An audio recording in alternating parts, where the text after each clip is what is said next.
Hi everybody, it's Karen Rogers back for more. Thank you for joining me. If you've been watching, you know that I have 17 videos with matching blogs, and today I would like to start interviewing guests. Look out, Ellen. Yes. And today my guest is my neighbor, Melvin Sykes. And Melvin has some words of wisdom he's going to share. So ladies and gentlemen, I'm introducing Melvin Sykes.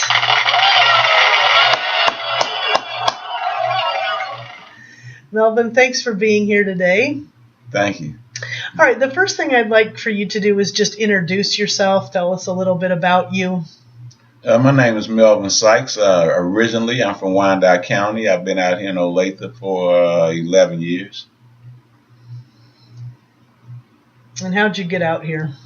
It was a blessing. I got blessed out here. I lost my job in Wyandotte County, and a guy was trying to get me to work with him to stay next door to me, and I asked him, well, what do you do? He told me he was a custodian, he was a subcontractor, and he cleaned up buildings. So I asked him, where did he work at? He said, Johnson County. I said, well, no, I'm not. No, I ain't going out in Johnson County, And he asked me, well, the reason why I didn't want to go out there, but he already knew the reason why. And he said that, well, back when I was coming up, we wasn't too welcome out there, in the daytime, when we was out there at the shopping centers and the malls and, going to the movies. But after dark, you just couldn't be out there in Johnson County if you was, majority of black people from Wyandotte, they see them tags. They just didn't want them Wyandotte tags out in Johnson County after dark. Melvin, I don't know if it's that bad. Oh, yeah, it's bad. Hey, look at the monitor.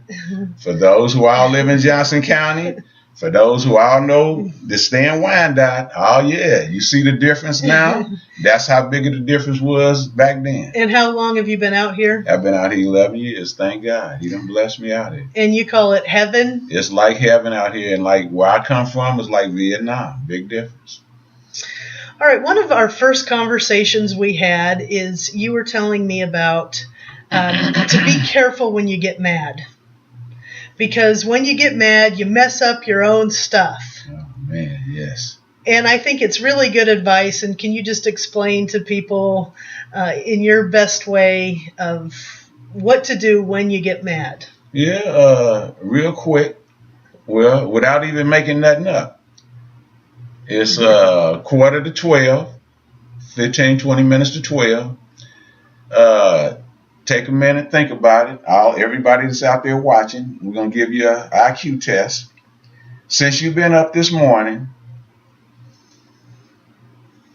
how many times have you gotten mad, and what have it cost you for being mad? Now, when you get through with this evaluation, you will learn that getting mad got real expensive. And when you balance it out, it would have been cheaper if you'd have stayed happy. Once I was going to my car and I had to go to work and my car doors were frozen shut. And so I couldn't get it open and I just got so angry and so upset, and I grabbed a screwdriver and put it in and damaged my chrome. Then I kicked the car and I damaged my toe. And I still wasn't able to get into my car.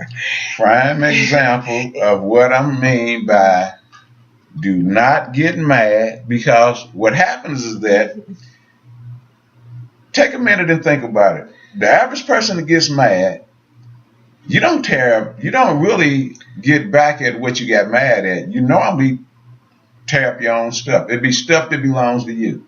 Anytime you get mad, you tear up your own stuff. It don't make no difference who you mad at, what you mad about.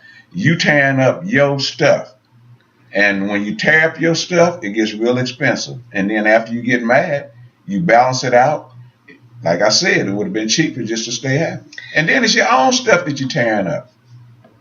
I know sometimes, of course, people, if they get mad after they've been drinking, then you end up with arrested, a probation officer, and all of that expense, and it's just not worth it. Just because you was drinking. Now the drink that you just drunk probably cost you $3 or $4, $5. Now, if you would have paid attention And watch what you were saying. You know, whenever you got pulled over or what you got pulled over about, it would have been less expensive than it turned out to be. Because now you got fines, you got tickets, you got car towed. All for that $5. The whiskey didn't, or the beer, whatever you drunk, didn't cost nothing but $5. But the problem cost you $500 or $600. Mel says, take a deep breath. When you get mad, take a deep breath and think so you don't mess up your own stuff and it costs you a lot more. All right, the last thing we'll talk about is whenever you say goodbye to somebody, I've noticed that you always say, God bless you and your family. And that's kind of your thing. God bless you and your family. So will you just explain maybe a little bit to people? Sure. Everybody believes in something. We do know that it's a higher power out there. I don't care what it is or what you believe in or what you worship. Me is God. That's what I believe in. That's what I worship. God. Now, the reason why I say my greetings is may God bless someone and their family is because that's how you get blessed. You get blessed through your family or your family get blessed through you. And the blessings come from those who bless other people. So, and everybody needs a blessing in their life. It comes a time where things come up on you and you can't do nothing about it. They're out of your control. There's nothing that you can do. You done did all that you can do. And there's nothing, nowhere else to turn to. So you turn to whatever that higher power is that you believe in and hope that you're going to get some results.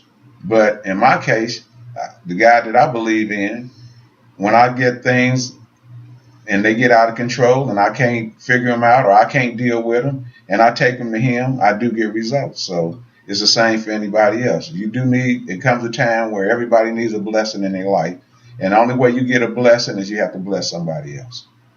I think that's nice. Well, Melvin, thank you for joining me today and being my very first guest.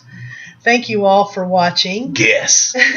God bless you and your family. I'm Karen Rogers, and I'll see you next time.